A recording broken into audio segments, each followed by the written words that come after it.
coming to you live and in living color. Well, as opposed to coming to you dead in black and white. That's just, I don't look good in black and white. I'm just saying. This handsome fellow who's joined us today is Dr. Eric J. Chambers. He is the everything man. I know you're going to tell me the story about your roots and ancestors coming from Jamaica, because you know what they say about it with Jamaicans. We work 15 jobs. 15 you got 37 jobs. You got 37 jobs. We don't have 57 jobs. Yeah. I mean, you have, because your history is so rich. Let's talk about first. You growing up in Louisiana, and you knew what you wanted to do at how old? I was about 5 years old when I first got the vision of what I wanted to do. And then there's a picture of me when I was 11 years old, pretending then what I do now. And that was pretending to be a television and radio host. Okay, now you call it pretending, or is it preparation? Well, you just pretending in. It was both. Okay. It was both. And so I had the vision. And when I was in school, Mother Love, all the way throughout my elementary, high school, even college, I was a C student because of the fact that I had tunnel vision. I couldn't see nothing except what I wanted to do here in Hollywood. I couldn't concentrate on anything like math, and me and math never got along. Now, when it came to history and when it came to writing and stuff of that nature, that was my cup of tea. And so, but like I said, I was just so focused, and I used to sit there in my class and I would just dream, just gaze out the window saying, one of these days I'm going to be in Hollywood. And the Navy was my ticket to Southern California from New Orleans and Slidell, Louisiana. And I've been doing my thing ever since. I came out here 42 years ago. My TV career began out at sea on board the USS Bella Wood. I was a Morse code operator. And in my downtime, I would go and do this. I was a ship sports anchor. Mm-hmm. And so that's how my TV career began. And then shortly thereafter, on a Navy ship. Yeah, out at sea. You brought. Now, this is something I never knew about the Navy. I never knew that you could broadcast. I mean, we saw the USO tours and what have you. I didn't know that the Navy had capabilities of doing the news and sports from a Navy vessel. That is so cool. Oh, so yeah, you were steadfast in what you wanted to do. Well, yeah, like I said, my regular job was as an international Morse code operator. And I can still do that after all these years. But in my downtime, when I wasn't working as a radioman is what it was called, it was a communication specialist. I had a top secret security clearance. So that's what I did. But in my off time. So you know stuff. I did. You know stuff. Okay. See, yeah, I even got a job offer. The fact that you all can keep that to yourself is just amazing. Well, unless you want to end up in the brig and jail somewhere, you know. And so, thank you for your service, sir. Thank you very much for your service. I appreciate a person who is willing to put their life on the line for my bobblehead self. Yes, I do. Thank you so much for having to been willing to sacrifice your life. And look what you did with your life off that battleship. So what was it like when you got back on land? How did you stay in tune? Well, you know, the longest I was ever out at sea was like 37 days straight. That's the longest. There's some ships that stay out even longer. So we were blessed. And I actually met my ship in Africa. It was in Somalia. Mm-hmm. And that one of the two places that I wanted to visit when I was in the Navy, when I joined the Navy, I should say, I wanted to go to the motherland or the Holy Land. I never made it to the Holy Land, but I made it to the motherland. And ironically, Africa was not even on the agenda when the ship took off from San Diego, but they added it out at sea. And I was so blessed by that. So, you know, I've been around. I joined the Navy at 19 years old. And by the time I was 21, I had traveled 3/4 around the world twice. Isn't that something? You said you'd been to Somalia. What was that experience like? Because what we see over here, you know, is that they're all eating dirt. They, you know, all kind of crazy stuff. What was that experience like for you? Well, the experience going to Somalia was awesome. You know, like when you're a young fella in the Navy, you want to go to the ports where all the beautiful women are, the Philippines, Singapore. You want to go to those places. But for me, the night before we arrived in, I had already gone to the Philippines. Diego Garcia, that's a small little island out Oh, in the gotta middle of the. wait. Just let me just throw this here because I just want to, commune with you for a moment. When I was first got to California, was on the radio, and I was on at night, and people would call me, and we would just have a good time. Well, one of the people that was listening, I called him my radio. I still call him my radio babies. He said that he was going to Diego Garcia to test a fighter jet. I got one of the military people flying a gajillion-dollar vessel, and he thought about me because I always ask people to send me dirt from wherever you go, so I have a little piece of everything. And this guy, don't tell on the mother. He brought me back some sand from Diego Garcia. I still have it. Well, Diego Garcia, believe it or not, it is out in what they call the BIOT, which is British Indian Ocean Territory. It's a small little island out there. You can't even hardly see it on the map, but it's a tropical island. Mm-hmm. Most of the people do not want to get stationed at Diego Garcia because at the time there were it was all guys, and the only women on board were domestic from usually the Philippines, something like that. But you know what? I was even inclined, like, if this is where my radio career started, I would have been at total peace on that island because all I wanted to do was what I do. And I remember going to a radio station there, our military radio station there, and I was like, man, I could be here, even isolated from everybody. Oh yeah. And if the Navy would have allowed me to be a journalist, there's a good chance that I would still be in the Navy 42 years later. Because I'm blessed that my career is also my hobby. You said, wait a minute, I didn't mean to cut you off, but you said when you knew that you could be, why were you not a naval journalist? When I joined these skills. Well, this is the thing. When you join the Navy, and especially when you're Black, they don't like to give you the choice assignments. I was not a journalist in the Navy. I did that in my downtime. I was a radioman. And then a lot of times people go into the military with an undeclared occupation, and like I did. And then so I ended up becoming a radioman because it brought me to San Diego. I went to boot camp in Orlando. It brought me to San Diego, and I went to International Morse Code School after radioman school. Then check this out. Usually after you did radioman A school, you did not want to do Morse Code School. Me and one of my buddies, Reginald Lawyer, while everybody was running from Morse Code School, me and him ran to it and said, here I am, send me, I'll go. Oh, see, and I know where that one came from because your hand went up real easy. Send me, I'll go. And see, when I got into that spot right there, and in church, no doubt. Speaking of church, we church brothers and sisters, we had the same pastor, Bishop Charles E. Blake. Oh, that's right. Blake. Absolutely. Those are my peeps. Them was our peeps. And I can't wait to go to church to hear the new pastor preach, the new guy. Okay, it's his son. He's been ready for that. So, okay, I didn't know what was happening. I thought I heard thunder. No, okay. No, I'm looking at some of the comments when I give a shout out. Oh, wait, where do you see him at? Oh, wait. Oh, hey, here. Oh, hey. Oh, you got him. All right. We want to say, what's her name? Jatoy Sailor. Thank you for your service, Chambers. Or Horacia McCurtis.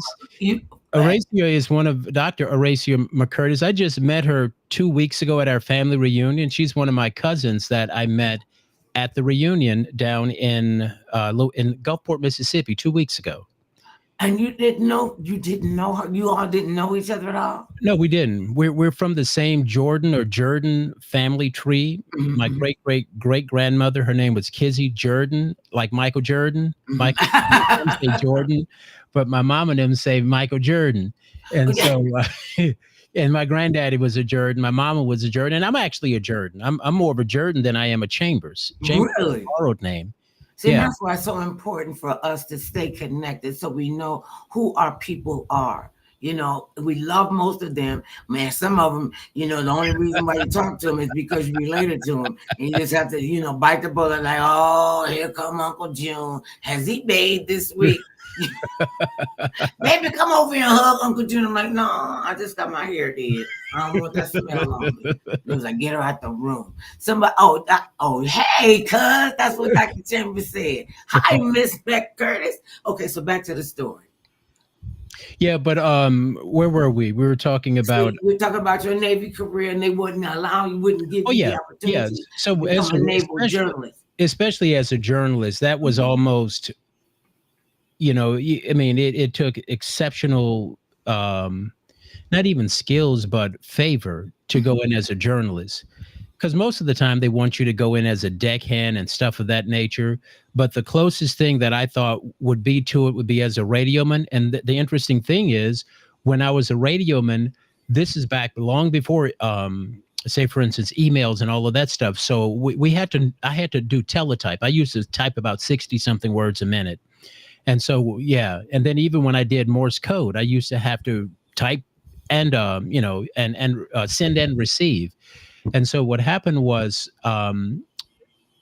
because of the fact that I worked in radio in the communications department, that's where all of the Associated Press and UPI information came. Then we had to give it to the people at CCTV. So it was the best of both worlds. They had me as their direct contact, where I would get them like the scores of the football games and stuff. And so, and I remember one time we were out at sea, and I was doing the sports, and the first time I did it, actually, and I had such flavor when I was doing it, the not the CEO, but the XO, the executive officer of the ship, we're down in berthing, because we were pre-recorded, so we're down in the berthing area, and he calls for Petty Officer Chambers. I think I was a petty officer at the time. He called for me, and so they said, "Oh, Chambers, the XO wants you on the phone." And this is a white guy, the XO. And he was like, "Good job." He said, "I want to see you more." And man, that did wonders for me, because like I said, I was not even in that field, but to have the XO of this big old ship call down into our berthing area where we lived to tell me, "Great job." It's just those simple things like that that propelled me. And so what happened is, when I got out of the Navy, actually, I was still in my Navy uniform. I went to KGTV, the ABC affiliate in San Diego. I went there on my lunch break in my Navy whites and applied for a job. And the guy, it was one of my guys who used to go to church with me. I just showed up at the station, and I saw him in the cafeteria. And this is one of the few brothers that's helped along the way. There's a line of people there to get their food. And this guy named Rodney, he comes from behind the counter where he's helping people to walk me to the news director's office. And I was so blessed by that. And then the news director told me, "Okay, when you get close to your time getting out, come back." And about a month or so later, I got a call from a lady named Shirley Walk. And I just saw Shirley a year ago. She's like 99 years old now. How about that? And I told Shirley when I saw her last year for the first time in over 30 years, I said, "Shirley," and this is a white lady too. And I said, "Shirley, thank you for giving me the opportunity," because I worked in the mailroom. I did that for 5 months in the mailroom. And I said, "Thank you so much for giving me the opportunity." And she just said she just knew that one day I would, have a blossoming career, because look, all the other guys who were messengers, they would walk around slinging mail. They would be like in shorts and T-shirts. I was dressed in a suit. Oh, so you stood out. That obviously is your modus operandi, and you don't have to try that hard, because you never know who's watching you. You never know what somebody sees in you.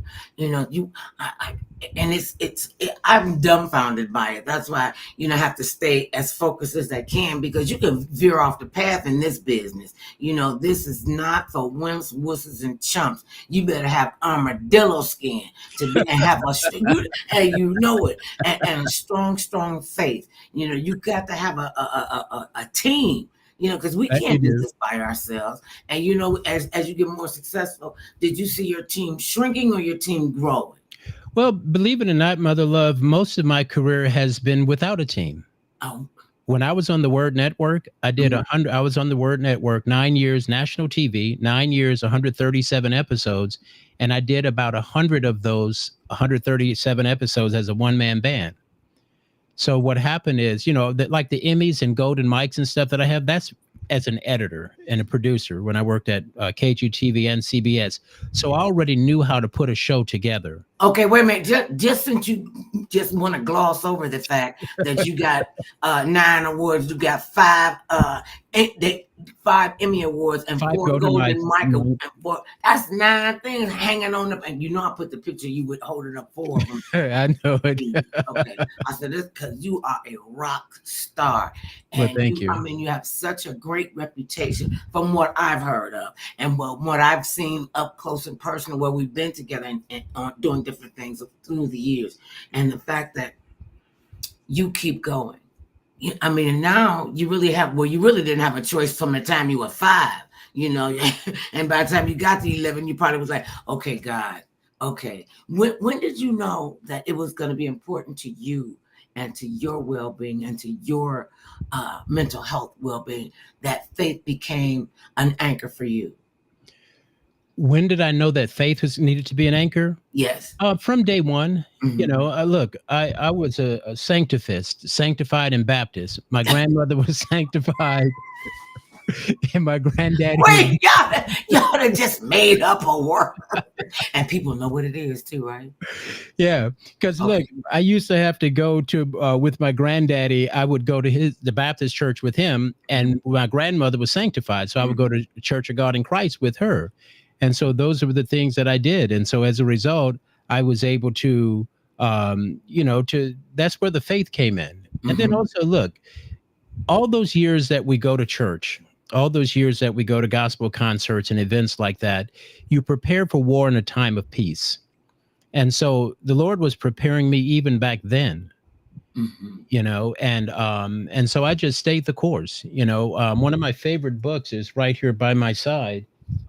This book here is torn, it's tattered, but it's been applied. It's called How to Win Friends and Influence People. Influence People by Dale Carnegie. This is my all-time favorite book right here because it not only tells you how to deal with people efficiently and effectively, mm-hmm. but it also shows you how to network and keep the faith. And so I love that book. And when I just went home to Louisiana a couple of weeks ago, it was one of the few times over the past 30 years I didn't take that book with me. I took another one with me called The Personal MBA, mm-hmm. because now that I'm doing the nonprofit thing, I'm learning more from the business standpoint. But that book right there, I could tell you the pages of certain things in that book. I've read it at least a couple hundred times. And do you always find something new and different when you read it again? Not really. Mm-hmm. What I do is I will just use it and I'll reapply it as a reminder. As your reference. Exactly. As a reference. And for those of you who are in business or who are independent business owners, it's good to be able to have that kind of information available to us so we don't have to fail. Sure, it's going to be a hard work. I remember when I told my mother and my family I was going to be in the entertainment industry. Well, I didn't know that's what it was, back then. I didn't even pay attention to it. And so my mother used to always say, get your Betty Davis behind her. I didn't know who the heck Betty Davis was. I didn't know what that was about. And, she would ask, when she came to visit me, she said, so baby, this is what you're doing. This is what you came to California to do. You done talk these white people into paying you this kind of money to run your mouth.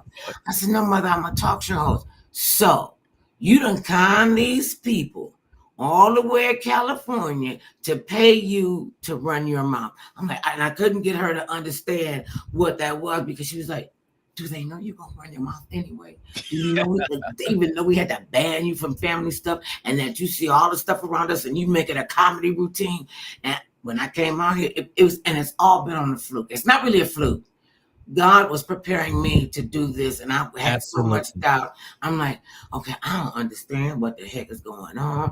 God, I know you're on trip, but why am I tripping and listening to this conversation? Why am I I'm trying to talk God out of sending me. And then he said, and I was like, no.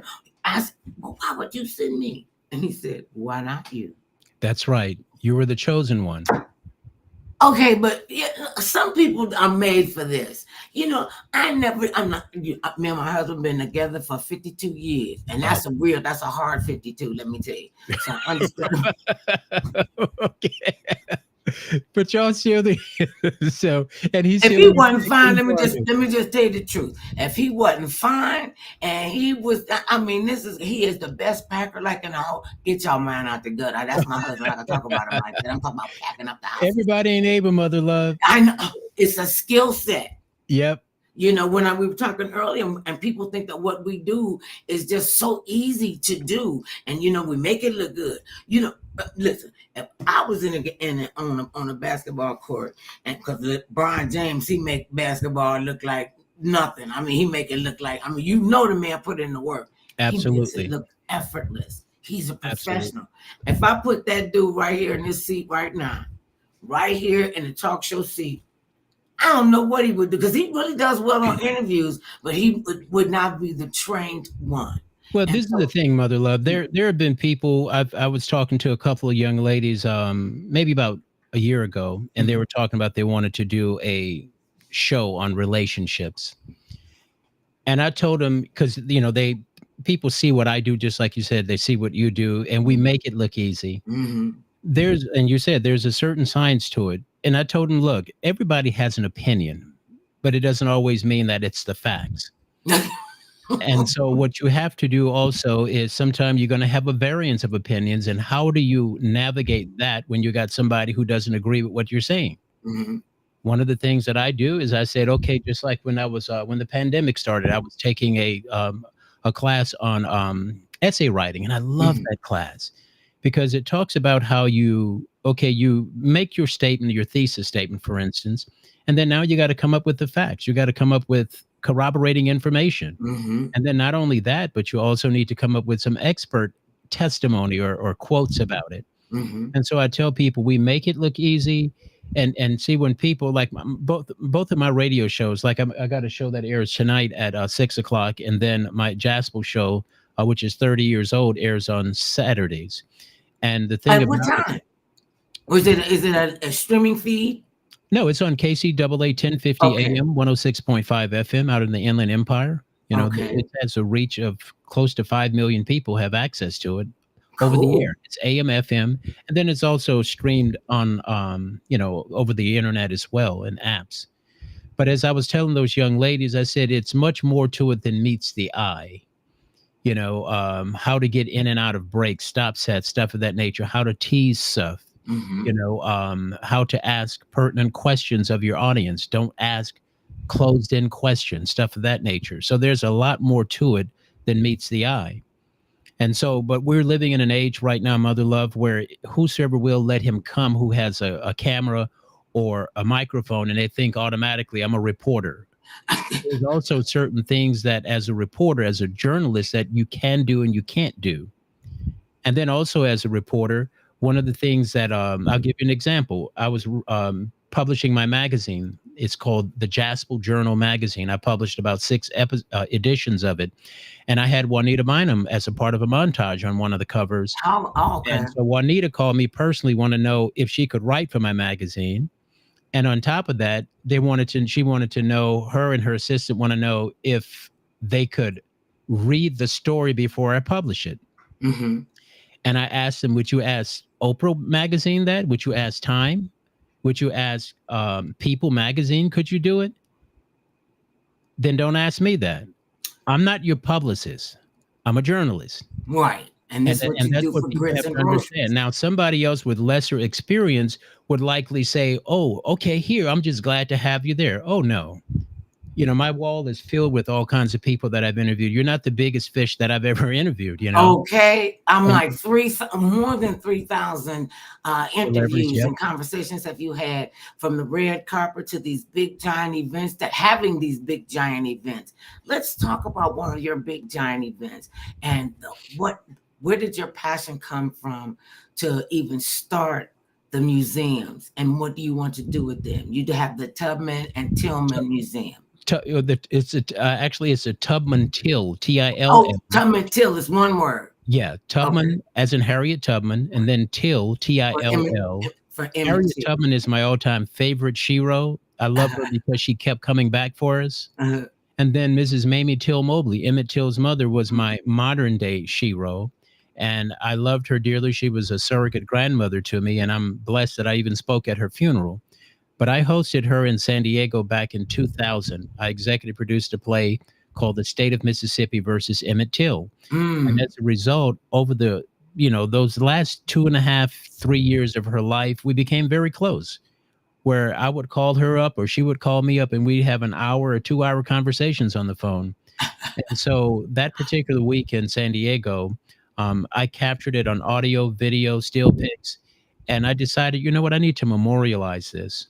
And so that's when the Lord really gave me this vision several years ago. And finally, this past January, I decided to finally make it happen. And we did the launch at the Richard Nixon Presidential Library. Don Lewis was there, Willard Pugh, Harpo from The Color Purple. We had Roger from What's Happening, my man Ernest Thomas. Mm-hmm. And so they went into my Tubman Till Foundation Icon Hall of Fame. And so they helped me kickstart it at a presidential museum. And so now we're in the process of, I'm still promoting and campaigning to get more funds for it, because I want to open up the museum. I'm opening up the museum. I was just getting ready to say, I'm hoping, you don't do hope, you don't do if, you don't do maybe. No, we will be. That doesn't work for you. Yours is, look, I'm going to come up with this, and this is what we're going to do. This is what we're going to make this happen. Absolutely. One of the things that you had said that came to the realization, I believe this was in the Navy, and we're going back just a few sentences when you were saying that you were not allowed the opportunity to even become a naval journalist. And what did you realize when for 7.5 years you kept being overlooked? Oh, that's actually, that's going to be the precipice of my book that's called Haven't We Been Down This Road Before? For 7.5 years. I like the title. Yeah, that's my memoir. Haven't we been down this road before? So for you did your homework, Mother Love. Well, I told you we make this look easy. That's right. Well, what happened was I was at the ABC affiliate. Remember I told you the story? I went there in my Navy uniform. So I had been there for 7.5 years. And for 7.5 years, I applied for the minority trainee reporter position. And for 7.5 years, I was denied the position. And so what happened was in the last year I was there, I remember asking the news director, I sent him an email and I said, Paul, when am I going to get my shot? I've been here for all these years, helping this station become #1. When am I going to get my opportunity? And he sent me an email back and he said, Eric, haven't we been down this road before? But you know what? That was one of the best things he's ever done for me. Him saying no opened up a world of opportunity. So instead of me in San Diego doing the cat caught in a tree story, instead of me doing the cat caught in a tree, I ended up creating my own national TV show where I'm following Senator Barack Obama, covering it right there in San Diego on my own national television program. How about that part? And so sometimes no it's a beautiful thing. So I thank God for Paul for saying no. Because he said no, I ended up not being a reporter in San Diego doing homicides and all that kind of stuff and the cats caught in a tree. And I ended up creating my own show. 9 years, 137 plus episodes. And I was on the Word Network nationally for I think 462 straight weeks. And when you got people like Aretha Franklin and Natalie Cole telling you that they're a fan of your show, and Rick Warren, the author of The Purpose-Driven Life, Arsenio, the first time I met Arsenio, he was like, not only do I know who you are, but I've been to your website and I want to get one of those t-shirts. And I'm thinking, Arsenio knows who I am. Isn't it amazing? Have you ever been starstruck? Once. And I'll tell you who it was. It was my man, Morgan Freeman. And it's not that I was starstruck, but as I told him, I said it was like, because I was going to be going to he's like one of my favorite actors. And I've interviewed, pretty much most of Black Hollywood, but Morgan Freeman was one of those who was kind of evasive. I was never invited to something that he was at. Okay. And so he was doing Olympus Has Fallen. Okay. That's what he was doing, that movie with Angela Bassett, Gerard Butler. And so they did a press conference instead of one-on-one interviews. And they told us they told everybody, no pictures, no individual this or that, excuse me, afterwards, right? As we're leaving the press conference, I'd interviewed Angela Bassett before, but as we're leaving the press conference, I see Morgan just standing there by the door with his manager. And I said, I know the Lord says that the Bible says obedience is better than sacrifice, but I may not get this opportunity again. And so I went up to him, Mother Love, and I said, hi, Morgan. I said, I'm Eric J. Chambers. And I said, in the movie, The Bucket List, your name was Carter Chambers. So it's kind of like you were my dad in that movie. Now, that's an opening line. That's an original opening line. And he got a chuckle out of that. And I said, it would make my day if I got a picture with you. And he was like, sure. And his manager took that picture that I have up there right now of me and Morgan. That is so cool. And then I also told him this. I said, last night felt like Christmas Eve in my career. Oh, wow. Like now that's, I'll be walking with that one. Last night was like Christmas Eve. Oh, in your career. It was, because the next day is like, I was like a child who was going to wake up the next morning and I'm going to meet, one of my heroes, right? And then one of my most favorite interviews with Beyonce. Beyonce invited me. I got their picture up there too. They actually invited me. She invited me in their dressing room. Oh, that's some big doings right there. Well, I first met her on the set of Soul Train when she was about 19, when it was the four of them. And then, Destiny's Child. Yes, Destiny's Child. And then also what happened was I ended up seeing them at the BET Celebration of Gospel. And a friend of mine was working as their publicist just that one night. And so she said, Eric, after they interview with Access Hollywood, Entertainment Tonight, and some of these others, I'll see if I can get you a one-on-one. And I'm like, yeah, right. I'm thinking. I wasn't doing TV at the time. I was just doing radio. And she gave me the head nod. And so we go out. This is at the Wilshire E-Bell. So we're standing up on this balcony and it's chilly outside. And Beyonce calls me by name. She remembered me. She was like, Eric, it's cold out here. If you don't mind a few clothes hanging up, you can come into our dressing room. I was like, girl, bet I'm in there. Okay. And so me and the children, Destiny's Child, I'm on the golf cart riding a block away to their dressing room with them. And we get in there, we do the interview, and I had them cracking up. I tell people, look, they're just plain old peeps.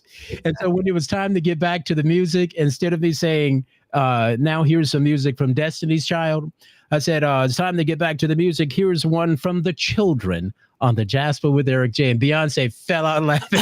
Like, I love that. So I didn't say, here's Destiny's Child. I said, here's the children.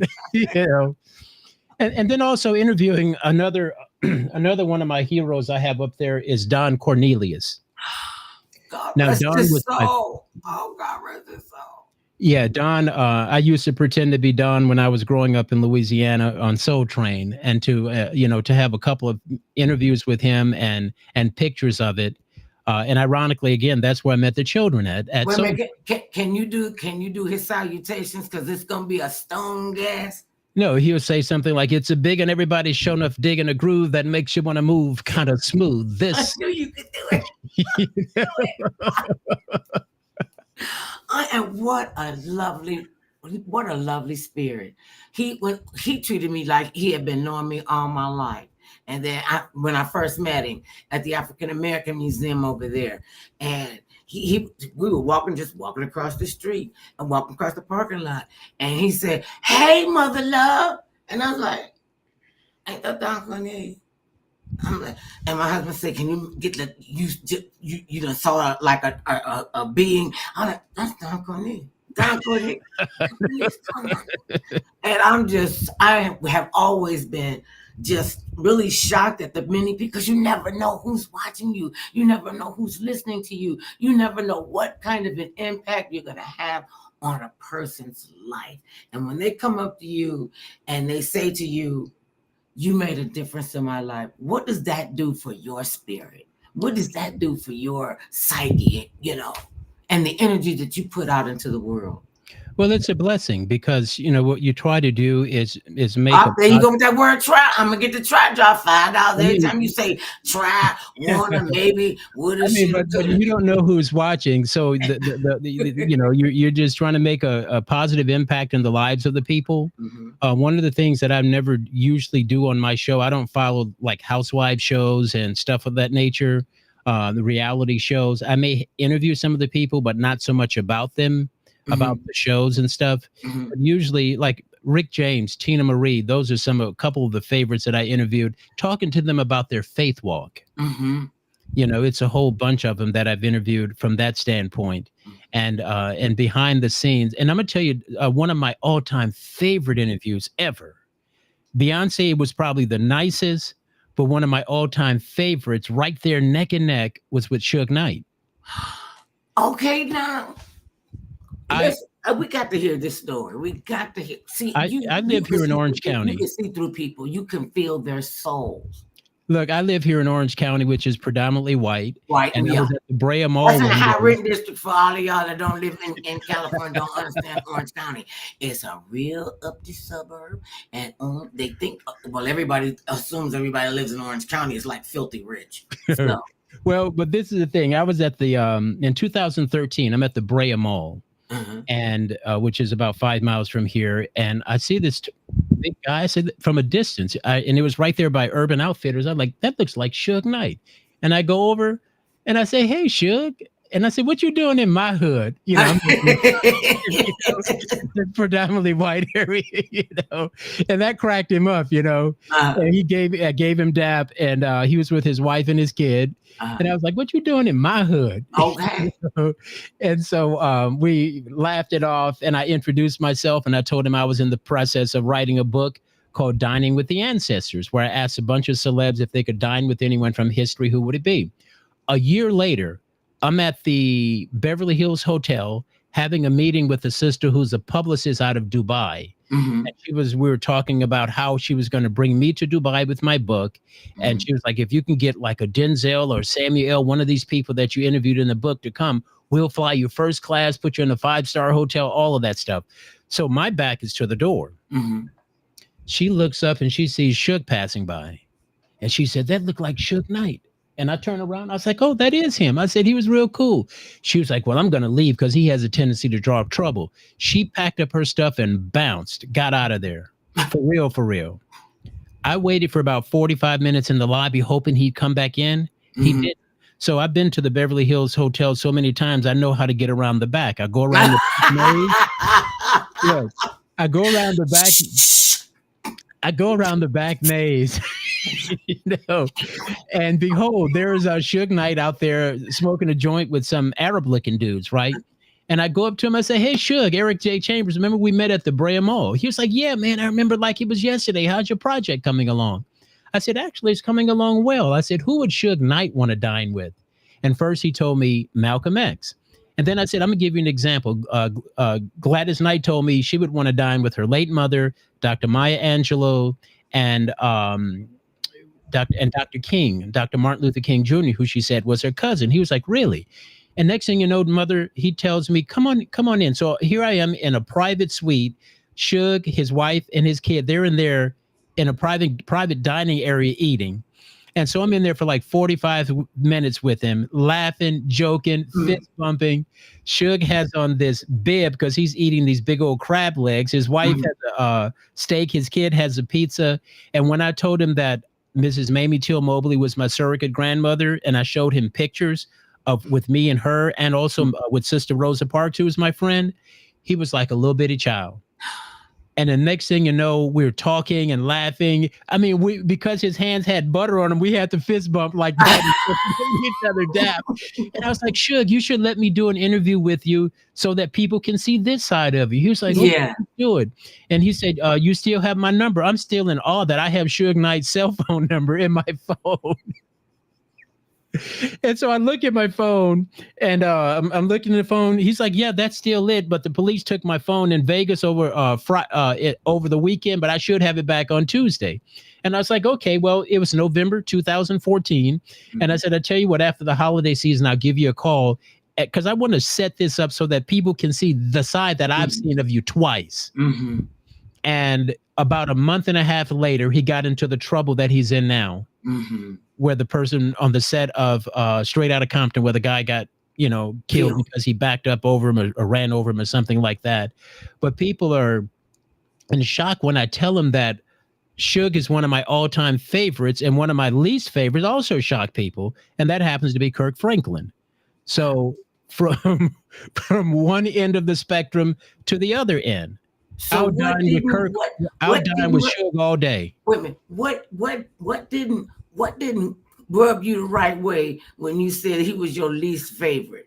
Well, Kirk, as I told Fred Hammond, I said, some of your people in the industry have what I call divine dementia. They remember you when they want to remember you, And so, look. Wait a minute. I'm just a country boy from Louisiana. You can say what you want. Look. Okay, you don't think I'm not gonna walk with this one. I tell people all the time. They go, "You are so clever." I say, "I'm clever," but I also I learn something else. Well, I was on my show. I had Pastor Sandra Crouch and Fred Hammond on a couple of years ago, and Fred fell out when I told him that. But I said, you know how some of your people are, bro. They have that divine dementia. They remember you when they want to remember you. It's funny the first time you said it. It's even funnier now, and it's so apropos. Mother love, look, I don't owe them. They don't owe me, so I can speak truth to power. See. And look, and they can't fire us. They can't fire us. Well, one time I build our own space. One time I'm shooting Kirk Franklin's electronic press kit. We're in a studio, just me, Kirk, and a white guy who's an engineer, just the three of us. Mm-hmm. But every time I still have to reintroduce myself to him, and I've known Kirk since '94. And then I remember in 2011, we were at an event at West Angeles and we were on our way to the car. He was like, man, I'll be watching your show. I was like, Negro, I know you do. But again, divine dementia. What you see is what you get with me. Just like even when I see Beyonce, when I see my man Suge Knight, any of the people, Arsenio, all these people, I am who I am. And I'm going to tell you one of the best compliments that I've ever gotten. My book, my first of my 7 books, this one right here is called The Love I Have for You.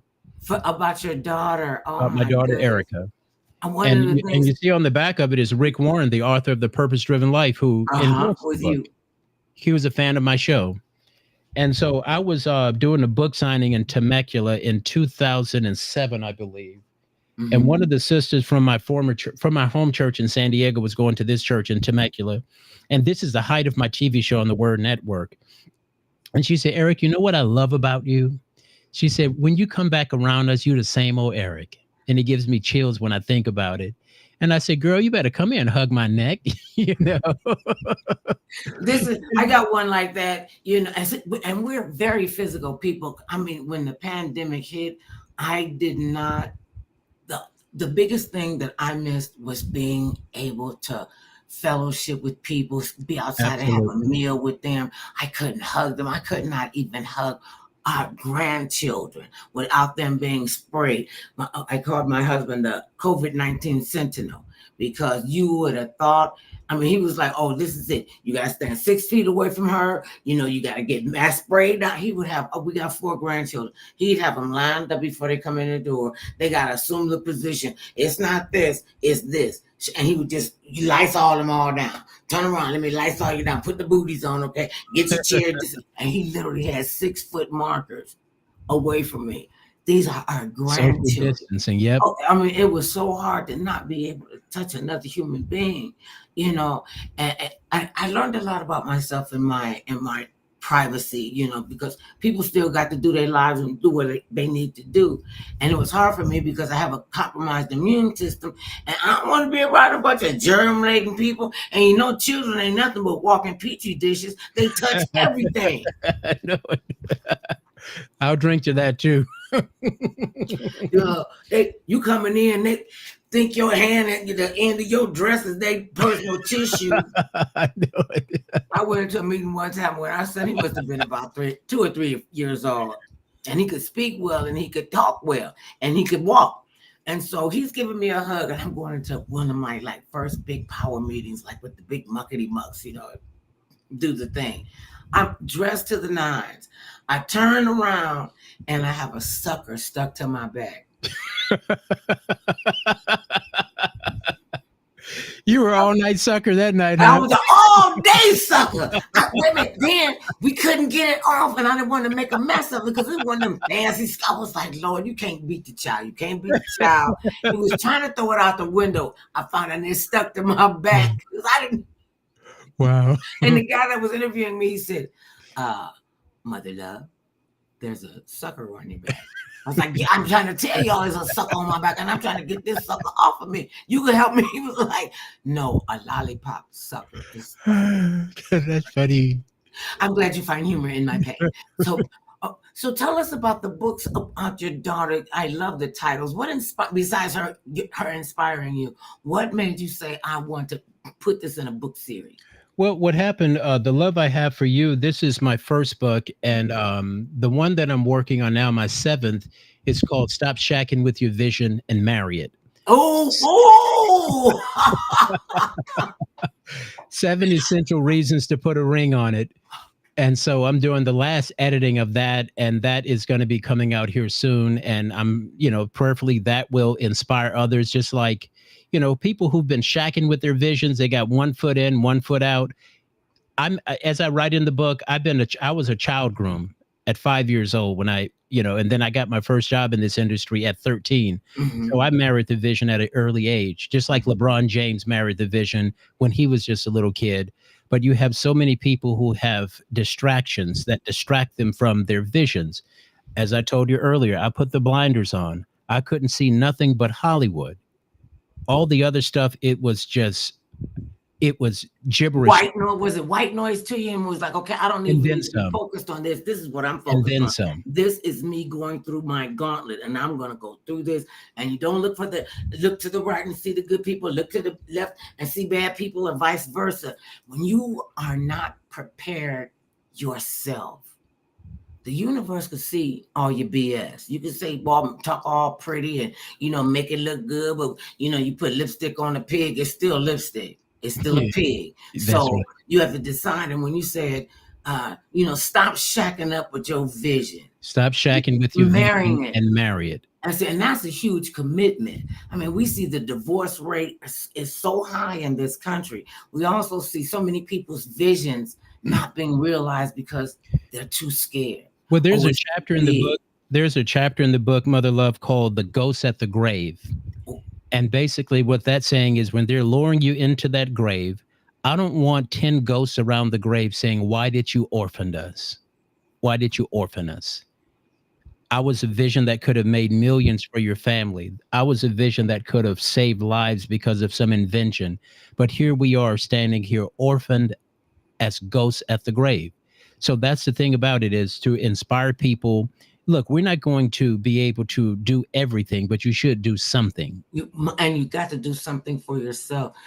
I used to feel, well, no, I didn't. I didn't feel I was being selfish or anything like that. I thought one of my nephews, all of them are my favorites, but one of my nephews, we were down there visiting them, and he comes to pick us up from the airport. And so we get in the car, and when I ride with 2 men in the car, I ride in the back.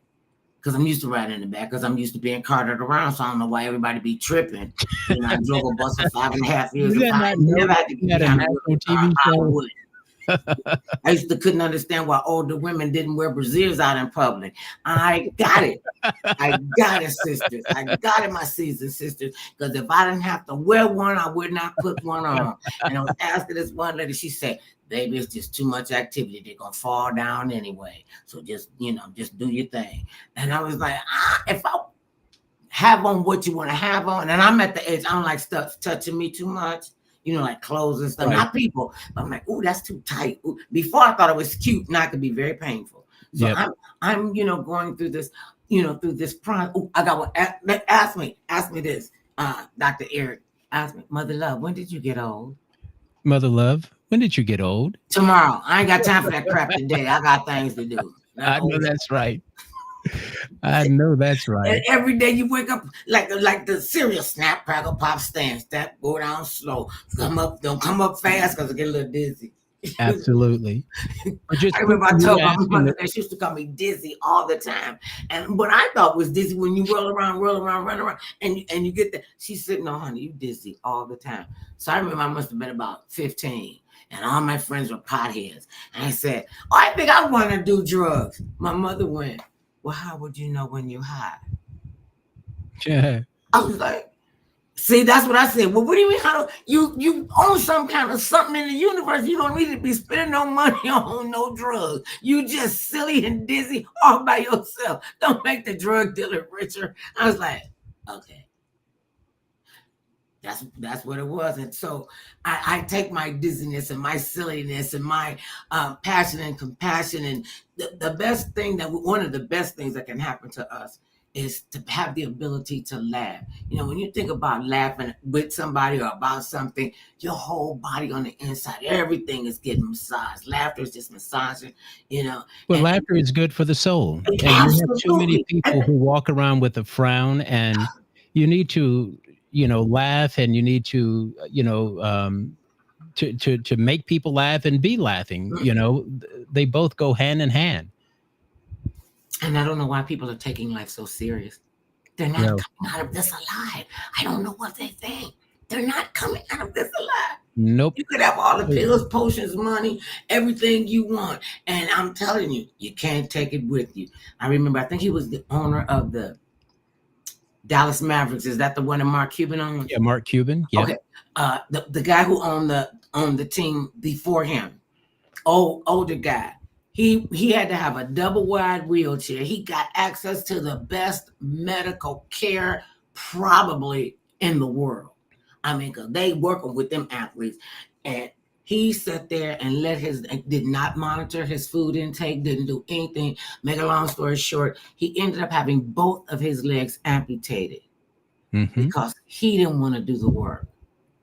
I'm a rich man. Death don't care nothing about how rich you are. Not Disease at don't all. care about how cute you are. Don't Not at nobody all. care about none of that. You know, because if you don't take care of this, it will not take care of you. All you have is one body. You can get another house, another car, another plane, but you only have one body, so you must take great care of it. I've been on this I've been taking this Rise coffee, and I've lost about 10 pounds in the last month or so, just doing the coffee one a day. Mm-hmm.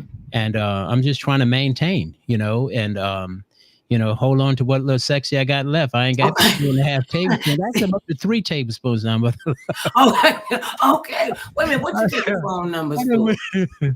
don't went from 2.5 to 3 tablespoons now that I've lost 10 pounds. So, but again, what you Okay, have now to tell me do about that. is What's be it called? preventative. The rice what? Rise, Ryze. You Okay, see all right. the ads on social media, Mhm, and I decided I'm going to try it, mhm. and I did, and oh man, this stuff works. And And you only have to take it once a day? well, some people do a couple of um, you know cups of it, but basically it's just 1 cup. Mm-hmm. You take 1 cup, put a scoop of it, and add some hot water, or you can do it cold. Mm-hmm. And I just drink it. I don't add any sugar or cream because I Mm-hmm. want it to do what it's supposed to do. Because some people are like, how does it taste? I don't care how it tastes. It's not horrible. It's about results for me. And Will you're it not going do to the be job? poisoned by it. Will it do the job? And then there are people who are getting healed from diabetes and high blood pressure and other ailments, prostate cancer.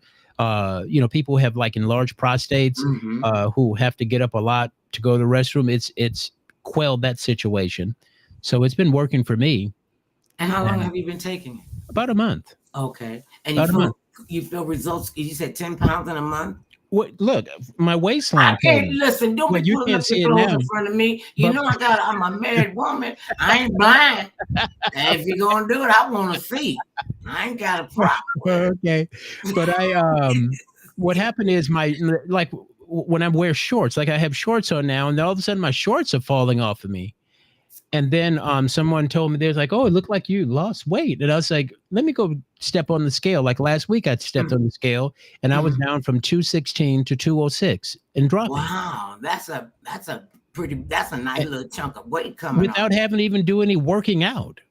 But what it does is Do you work out? Do you I do. exercise? I do. Oh. I get my little groove in. I got my little barbells over there. I don't hit the gym as often as I do, but I'll do exercise like in the At morning home. Mm-hmm. and stuff like that. Mm-hmm. Because again, it's better to do the maintenance of it than to try to have to do it after the fact, you know. Mm-hmm. So you've got to maintain as best you can.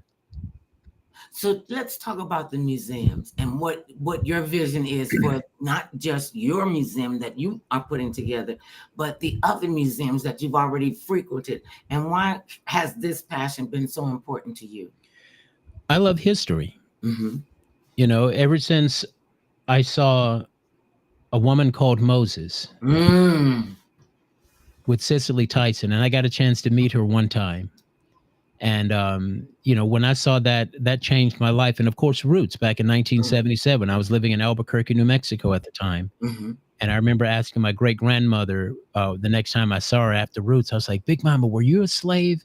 And she said, I remember her smiling. She said, "No, she wasn't, but her grandmother was." Mm-hmm. And when I was in Louisiana a couple of weeks ago, I went and saw our former neighbor, Miss Emma, who on November 17th, she'll be 109 years old. And she told me that her grandmother, who was a former slave, raised her. That's remarkable to me that you have someone still living who was raised by a former slave. She said but not just that. The fact that 109 years old, her mental acuity is there. Honey child, she's cognitive. Oh, just as good as you and I. She was asking me about my I'm not a really good marker because I can walk down the hallway and forget what the heck I'm walking down the hallway. No, she was asking me about my aunt, my mother, my sister, because I put my mother on the phone with her. And it was remarkable. So I want to go back.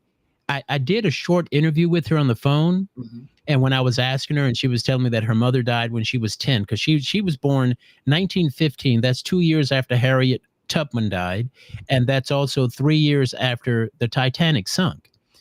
And she was 19, 20 years old, 20 like during the Great Depression. So she's seen all of that stuff, and her mind is sharp today, and even getting around and everything. You know, she just told me the only real problem is she's like her legs ain't what they used to be. But none of ours is. Okay. She's still walking on her own power. And then her mental capacity was just amazing to me at 100 and almost 9 years old. So when it comes to that, it's like, look, Lord, you know, I would love to be able to, you know, have my mental capacity at that, you know, just later in life, because I'm trying to have it at 75. I'm way backlogged. I told you I walked down the hallway and I'm like, okay, I came to do something. Don't know what it is. And my husband and I will sit up and we in the middle of a conversation, and the next sentence we like, okay, what was we talking about? Yep. You know, and being together for so long, you know, we got our good body, you know, we got that husband and wife body language and gestures, you know, going on. And I could point at something or, you know, put my hand up or understand. And our son, we only got one son. He said, you didn't even ask him anything, Mom. I said, what do you mean I didn't ask him anything? You pointed over there and he came back with you a cup with some ice in it. He came back with you with a bottle of water and whatever else I wanted.